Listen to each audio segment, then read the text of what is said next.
Hello friends, welcome to our channel. আশা করি সবাই খুব ভালো আছো, সুস্থ আছো।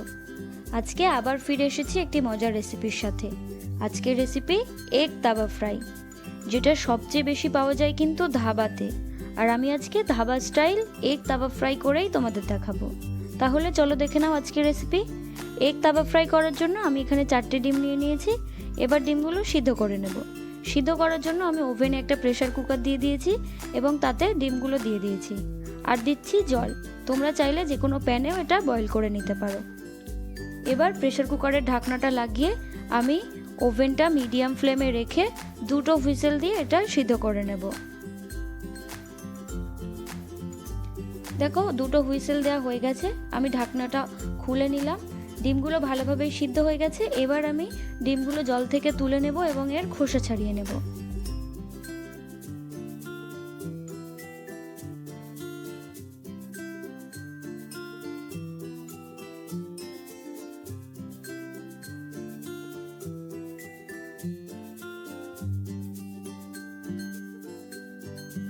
আমি প্রথমে একটা ডিমের খোসা ছাড়িয়ে নিয়েছিলাম, পরে আরও 3টের খোসাও ছাড়িয়ে নিয়েছি।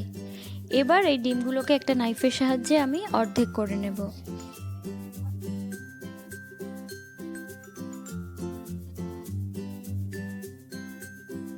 এখন ডিমগুলো ভেজে নেব। ডিমগুলো ভাজার জন্য আমি ওভেনে একটা ফ্রাইং প্যান বসিয়ে দিয়েছি এবং তাতে দিয়ে দিয়েছি 2 টেবিল স্পুন সর্ষের তেল। তেলটা একটু গরম হওয়ার জন্য অপেক্ষা করব। তেলটা গরম হয়ে এলে আমি এর মধ্যে দিয়ে দিচ্ছি 1/4 টেবিল স্পুন লবণ, 1/4 টেবিল স্পুন হলুদ গুঁড়ো এবং 1/4 টেবিল স্পুন শুকনো লঙ্কার গুঁড়ো ও 1/4 টেবিল স্পুন কাশ্মীরি লঙ্কার গুঁড়ো। সমস্ত মশলাগুলো তেলের মধ্যে দিয়ে একটু নাড়াচাড়া করে নেব। তারপর যে ডিমগুলো রেখেছিলাম সেই ডিমগুলো একে একে দিয়ে দেব এবং উল্টে পাল্টে ভালোভাবে ভেজে নেব। প্রথমে 30 সেকেন্ড মতো হাই ফ্লেমে রেখে এগুলো একটা সাইড ভেজে নিতে হবে। তারপর অপর সাইডটাও উল্টে দিয়ে ভেজে নিতে হবে আর গোল্ডেন ব্রাউন কালার করেই ভাজতে হবে।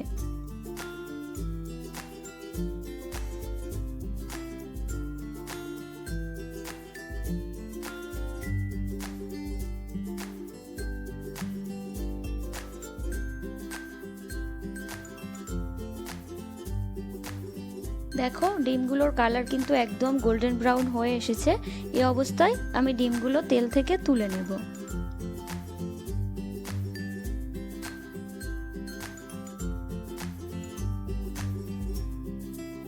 দেখো সমস্ত ডিমগুলোই আমি তেল থেকে তুলে নিয়েছি এবং ডিমের কুসুমগুলো কিন্তু ডিমের মধ্যে এমনভাবেই থাকতে হবে, বেশি উল্টে পাল্টে ভাজলে কিন্তু ছেড়ে যেতে পারে।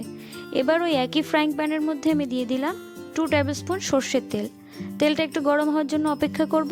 তেলটা যখনই গরম হয়ে আসবে আমি এর মধ্যে দিয়ে দিচ্ছি 3টে ছোটো এলাচ ও একটা দারচিনি। ফোড়নটা আমি 30 সেকেন্ডের জন্য একটু ভেজে নেব। তারপর আমি এর মধ্যে দিয়ে দেব আগে থেকে কুচিয়ে রাখা একটা বড় সাইজের পেঁয়াজ। যেহেতু 4টে ডিম সেজন্য একটা পেঁয়াজই যথেষ্ট। যদি তোমরা ডিমের পরিমাণ বাড়াও সেক্ষেত্রে মশলা, পেঁয়াজ সব কিছুর কোয়ান্টিটি একটু একটু করে বাড়িয়ে দিতে হবে।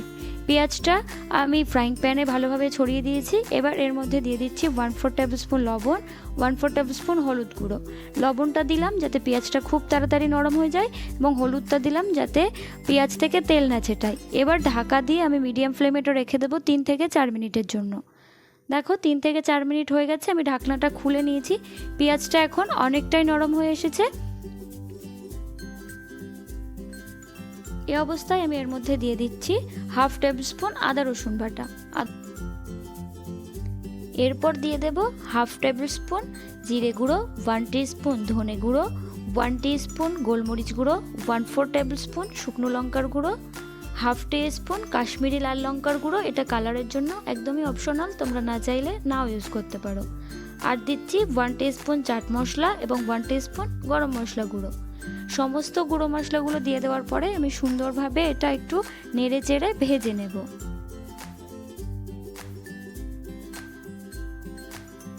দেখো মশলাটা একদমই রেডি। এই অবস্থায় আমি এর মধ্যে দিয়ে দিচ্ছি জল। খুব বেশি জল দেওয়ার দরকার নেই। এই সময় হাই ফ্লেমে রেখেই মশলাটা আরও ভালোভাবে কষিয়ে নিতে হবে। যতক্ষণ না জলটা শুকিয়ে আসছে ততক্ষণ ভালোভাবে কষাতে হবে। দেখো মশলা থেকে জলটা শুকিয়ে গিয়ে মশলা থেকে তেল ছাড়ছে। এই অবস্থায় আমি এর মধ্যে দিয়ে দিলাম ভেজে রাখা ডিমগুলো দিয়ে মশলাগুলো একটু ডিমের উপর হালকাভাবে লাগিয়ে দিতে হবে, যাতে মশলাগুলো ডিমের মধ্যে খুব ভালোভাবেই ঢুকতে পারে। খুব বেশি ডিমগুলো উল্টানো যাবে না, তাহলে কুসুমগুলো ডিম থেকে ছাড়িয়ে যেতে পারে। আমাদের আজকের প্রিপারেশন এগ তাওয়া ফ্রাই অলমোস্ট ডান। আমি এবার ওপর থেকে দিয়ে দিলাম আগে থেকেই চিড়ে রাখা কাঁচা লঙ্কা।